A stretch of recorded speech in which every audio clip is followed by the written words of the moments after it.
Bayangkan bangun-bangun pagi je alat kelamin korang hilang. Inilah yang berlaku kepada seorang pemuda lelaki yang berusia dalam lingkungan 20-an yang berlaku dekat Uttar Pradesh, India, yang mana beliau ni dikatakan nama beliau adalah Mujahid, berkawan dengan seorang petua yang diberi nama sebagai Om Prakash. Kronologi ni berlaku pada 3 Jun 2024 yang mana Om Prakash ni meminta bantuan kepada Mujahid untuk menemankan beliau untuk pergi ke hospital dengan alasan dia sakit. Mujahid sampai-sampai je dekat hospital tu, beliau telah pun dipengsankan secara paksa. Ini yang membuatkan satu titik terendah apabila beliau bangun pada keesokan paginya, tiba-tiba beliau merasakan satu perkara yang pelik berlaku dekat diri beliau. Pada bahagian bawah pinggang agak sakit. Pada waktu itu jugalah Om Prakash masuk ke dalam bilik Mujahid dan mengatakan, "Mujahid, hari ini awak telah menjadi perempuan dan awak kena berkahwin dengan saya. Saya dah uruskan segala perkahwinan, pelamin dan peguam sekali." Dan membuatkan Mujahid ni sangat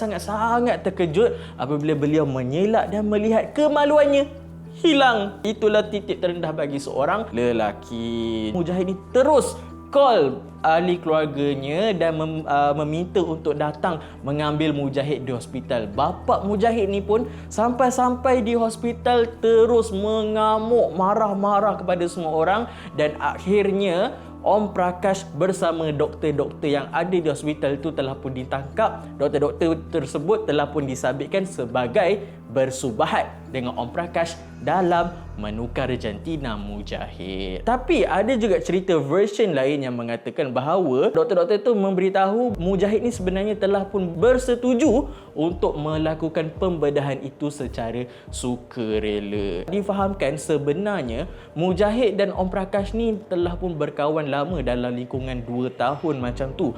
Namun dalam tempoh perkenalan mereka tu, Mujahid ni telah pun diugut, dicabul dan diperlakukan pelbagai perkara sehingga tahap Om Prakash telah pun mengambil video Mujahid tanpa berpakaian dan mengugut Mujahid untuk menyebarkan jika tak mahu mengikut kemahuan Om Prakash. Sampai tahap yang mana Om Prakash sanggup mengugut membunuh ahli keluarga Mujahid.